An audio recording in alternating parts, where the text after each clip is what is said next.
speed. He pushes the idea of just traveling the world, connecting now with basically every culture, and he assimilates cultures. You look at Aiden Ross, people just laugh at him. People think he's an idiot, but in reality, the kid's a super genius, and he understands that if he gets laughed at, he doesn't have to be taken seriously, and if you don't get taken seriously, you're not a threat, and if you're not a threat in business, you can print money. So being the Joker today is more profitable than it's ever been. You look at Andrew Tate, he pushes the idea of anti-feminism. You look at Speed, he pushes the idea of just traveling the world, connecting now with basically every culture, and he assimilates cultures. You look at Aiden Ross, people just laugh at him. People think he's an idiot, but in reality, the kid's a super genius, and he understands that if he gets laughed at, he doesn't have to be taken seriously, and if you don't get taken seriously, you're not a threat, and if you're not a threat in business, you can print money. So being the Joker today is more profitable than it's ever been. You look at Andrew Tate, he pushes the idea of anti-feminism. You look at Speed, he pushes the idea of just traveling the world, connecting now with basically every culture.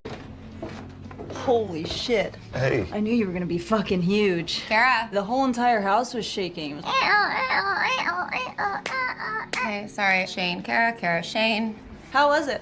We will debrief over coffee in 10 minutes. Wait, we're out of coffee. Hey, Big Bear? I'm Shane. I'm Shane. Would you mind grabbing us some coffee? Okay, I'm gonna leave. Oh. It was nice to meet you. Yeah, it was cool All meeting right, you. Yeah. next time. Or, I don't know. Okay. Bye, Shane. See ya. Bye, Shane. Я его ничуть не хуже, о да серые глаза, а папаня и маманя говорят, что егоза. Побегу я по тропинке, через поле перейду я до за 3-9 земель, а все равно его найду. Одному попрошу я у его, чтоб меня одну любил и все, и больше никого. Чтоб меня одну любил и все, и больше никого.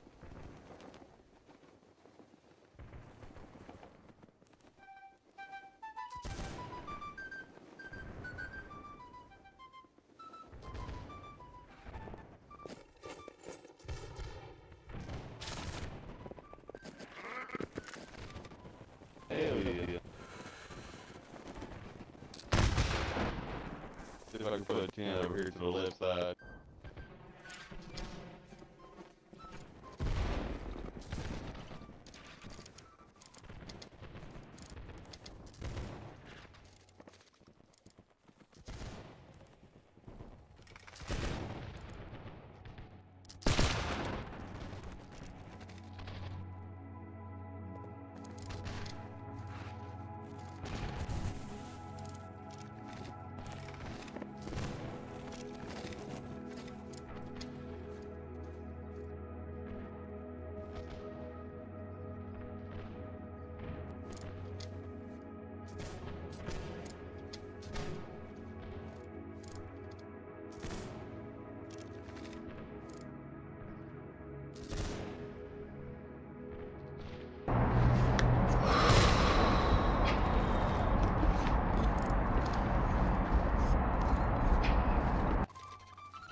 Hello, everyone.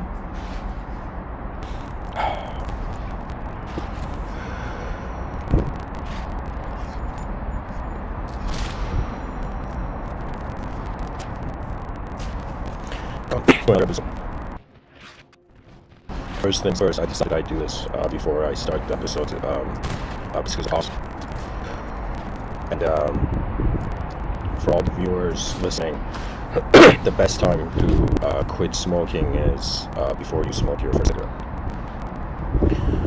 To begin,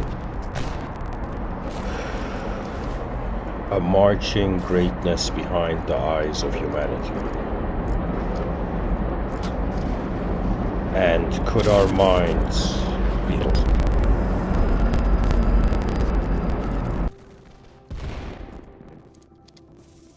The inspiration for tonight's title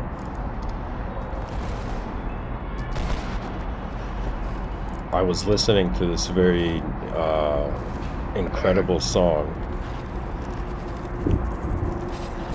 and for a second, in my inner realms, where imagination, for a moment, I just feel something that will happen in the future. You know, there are some people who, let's say, they can see the future, even though they are not there. But there's some people who are ministry to predict the future. I would ask myself, I was told what that means. I can't better hand, but there's the other half. So this episode is in some sense a poetic expression of the might of our species, of how I feel there's a hidden might, there's a power behind the life that we're all living. It is fair to say that just like somebody, let's say somebody wants to build a deck for their house, and there's only people in the world who can build that deck better than them. Or even a simpler example like shuffling cards. There's people who try shuffling battles, so people, you know. So this sort of from a micro view that if somebody is doing something and there's somebody alive in that exact moment who could do the thing better, okay, let's see, could there be a better way that our species can conduct itself in the existential situation?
Continue. What sort of potential lies dormant behind the eyes of mankind? What sort of hidden capability does our species have? When we look at the idea of a marching greatness before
what it means to be a creature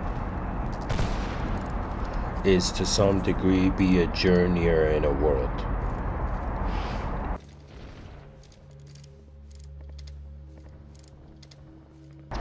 You know, I think about my own life, and regardless of whatever ideology or belief system I've had, something that has remained very true is that everything is going forth. Everything goes forward.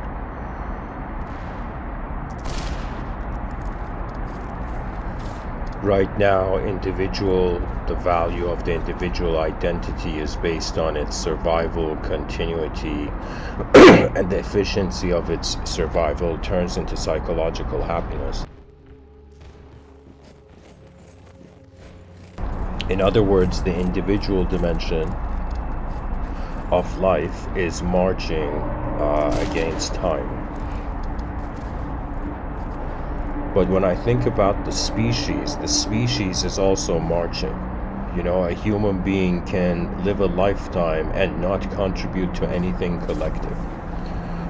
They could choose not to be a part of civilization. They can choose to forget the world that suffers, but there's a reason there's a world of suffering here.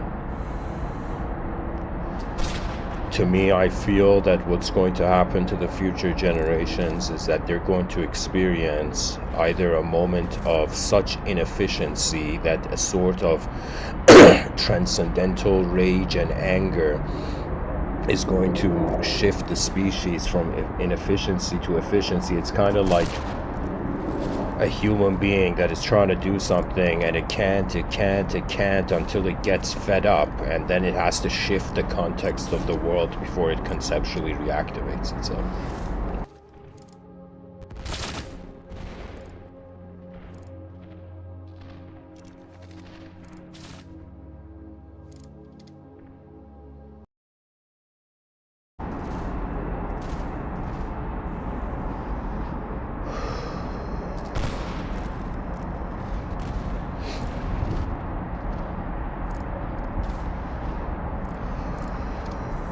Every person has an individual walk and a collective walk. But for now, our individual walk is in the domain of our consciousness, and our collective walk is indirectly taking place. Human beings are creatures that, when they found themselves in an empty world, they created the concept of purpose. I looked at life and I was like, wow, what am I looking at? I'm looking at a space with stuff in it. The way the stuff in the space moves suggests what can happen. There, you know, that there's conscious identity.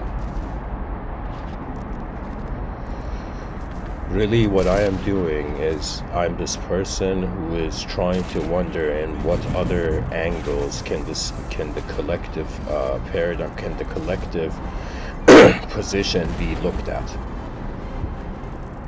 I think about the value of my individual life, I think about the value of my collective life, and then there is a sort of opportunity cost. I remember I heard a very profound sentence or idea from this gifted speaker called Jordan Peterson, and he was saying that all human beings, just pretty much a creature living in civilization, every human being will go through eventually a point where they have to sacrifice.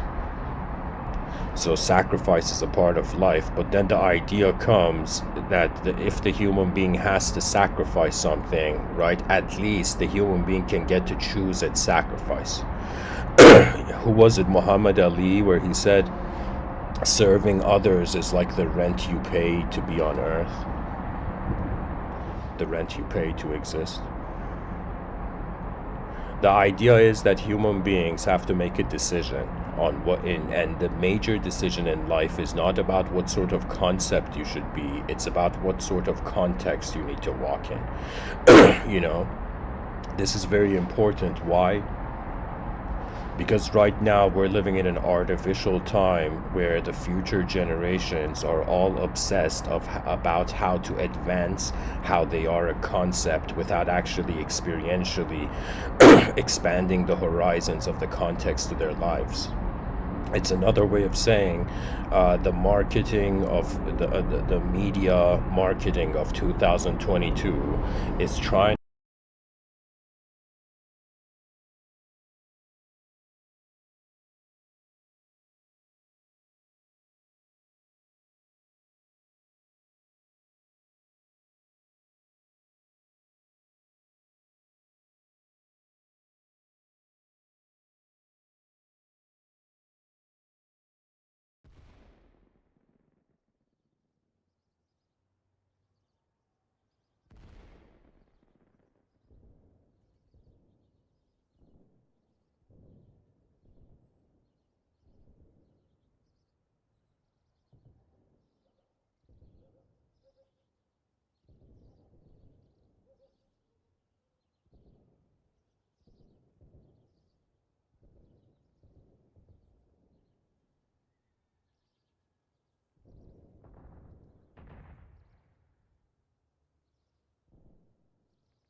Hello everyone. I thought before I sleep I get to share an episode. There are certain interesting ideas at work in the space of my awareness right now that I feel like talking about it. I want to take the listener's attention to a moment where this was years ago. I'm feeling like maybe 7 years ago or something. I was living with my parents at the time, and I go into the porch, and I had this habit of waking up early in the mornings, making a cup of coffee, and then going on the porch, and there was this table, and I would sit there with a notebook and a pen. Yeah, exactly, with a notebook and a pen.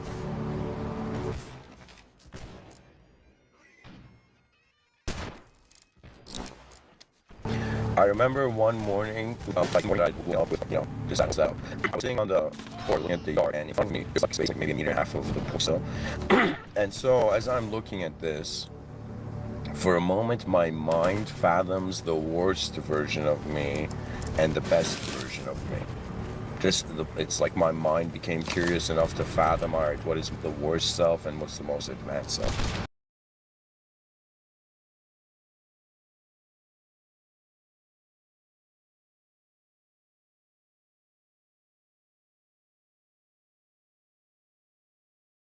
Right. And I remember my mind managed to create two versions of me, one like total chaos, one total order, And I saw those two archetypes and versions of myself, and they were looking at each other, and suddenly both of them turn around and they look at me.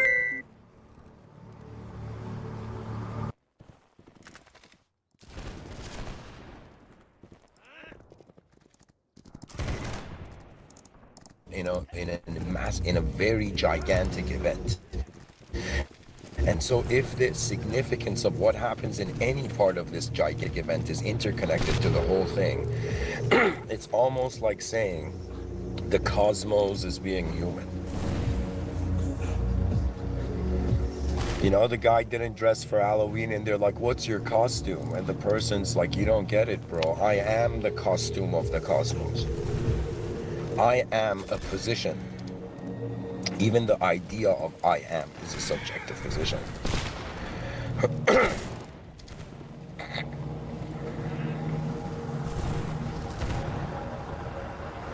I want you to imagine in this world that so many human beings are living in, so many human beings have lived, and so many human beings are going to be born. It's a feeling, okay?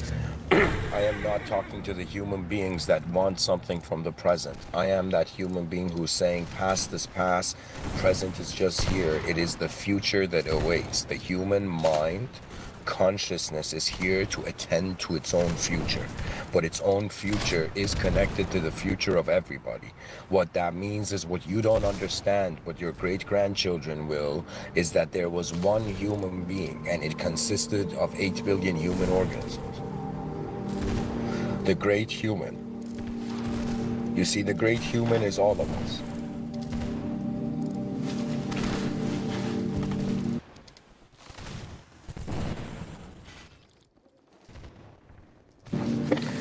Rivers of ascension is something that my mind has an image for. I can explain it to you. Pretty much what goes on in life is that there is your own perception, which is your inner life. Okay, and then there is perspectives outside of your inner life. So right now, if somebody says, hey man, do you have knowledge? I have knowledge of my own world.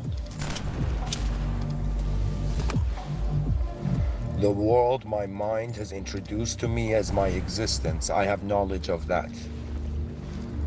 But I do not have knowledge of the hidden worlds that are brewing behind the minds of everybody. First thing to know about human beings, everybody is living a hidden life. Everybody. Everybody is hiding what they really are. Because what we really are is not a separate entity. To be human is to consider yourself separate from everything.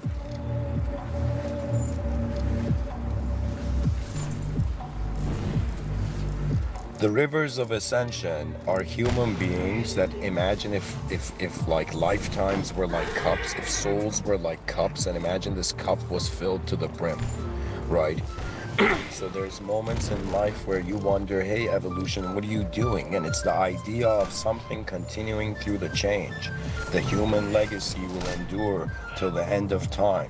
Do you know why? Because there's a force here. As long as the human beings are alive, there is something that is happening here. We are the master plan of a cosmos that its planning is beyond our mastery. Rivers of ascension is the implication of consciousness shifting. Okay? So people on Earth, you're experiencing a consciousness that is in a, like imagine if a substance was liquid, solid liquid gas. People on Earth in the conscious waking state, you're experiencing a solid life, right? You're in a world that can break. Your body can break. Systems can break. Civilization, a meteor can hit it, it can break. So many things can break, but it's in some sense like what is being held, what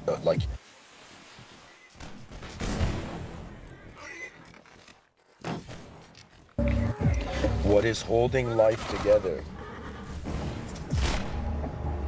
seems to be a power that surpasses its ideological mask. Human beings are creatures of symbolism. Guys, wake up. We're a biological organism. We're on some level we're so advanced. On other levels we're so not advanced. It's like, oh my God, do you remember yesterday, 4.5 billion years ago when we were bacteria?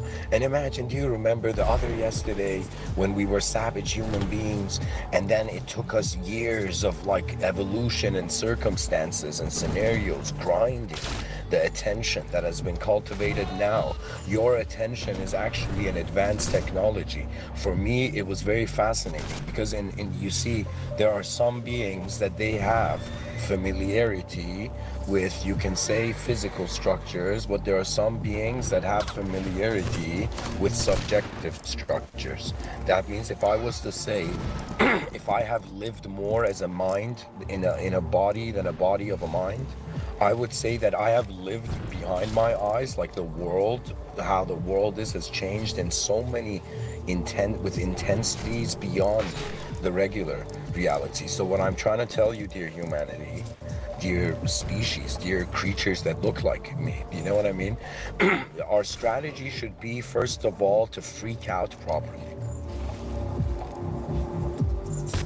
What does it mean to freak out properly? To freak out about the correct, right view, okay? In ancient Greece, they had two views of time. One was chronos, chronological time. The other was kairos, it was the right time to do something, or it was divine intervention time. Do you know?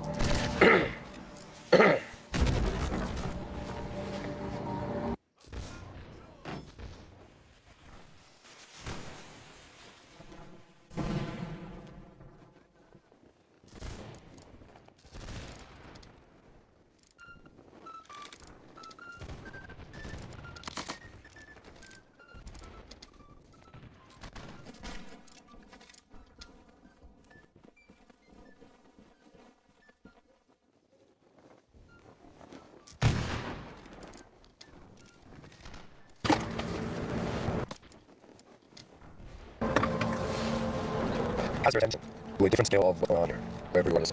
I know my goal is in some sense to be, you know, the light beam that gives the darkness of an civilization that hadn't developed.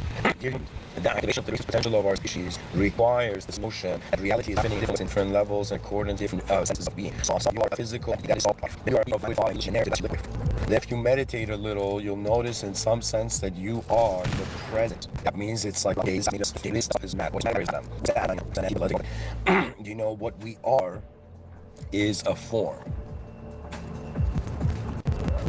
In the history of all the shapes of the human being that has arose, there might have been a human being just like you. There might have been, like, think about it. Right now, you know how I feel? I feel 100% there were humans that were greater than me. 100% there were human beings that were smarter than me. You know, 100% there were human beings who were more hardworking than me, more deserving than me. But I found that every human being deserves is what only their eyes can see. Not only what eyes can see.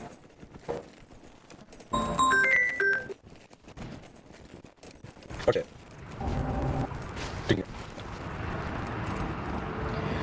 The Rivers of Ascension is an location that if you saw like a film and you fast forward it, you would see so many different types of, let's say, events, cause and effect events taking place, happening, that you would look at. One parent is a human being that has cultivated and trained. There's nothing I think it's law of nature. But I feel those who train somehow deserve. So what does training mean? Training means mastering reality in the outer realms while mastering your aim. So for that, if you were a swordsman, right? So let's say a kid who had to back in the day become a swordsman. So this kid took a stick and went into a forest and saw a bunch of trees and started fighting the trees.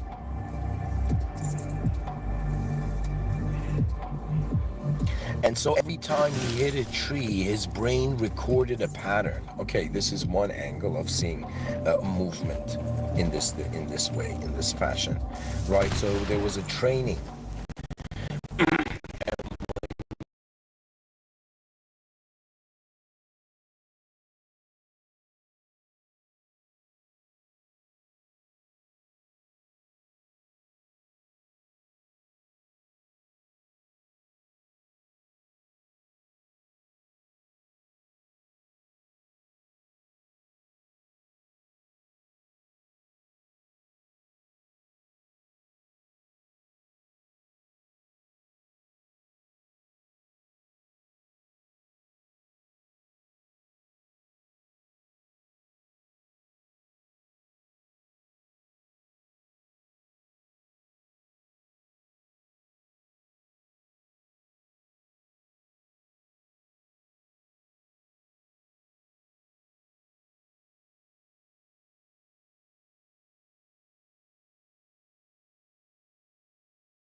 you train. You're in some sense competing yourself with your own greatest effort.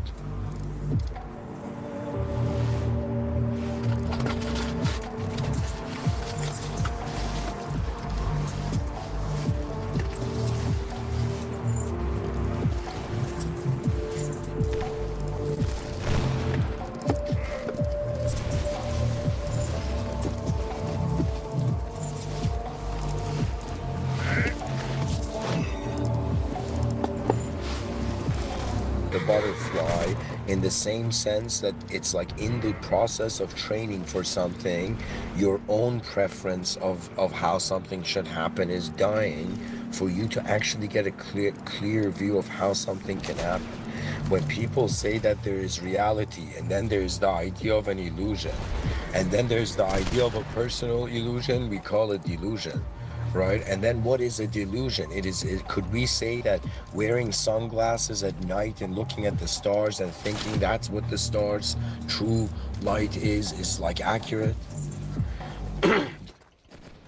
You see, so in some sense, it's what we have imposed onto the moment that belongs to our inner universe, doesn't necessarily belong to the outer universe. You understand this idea, you would become as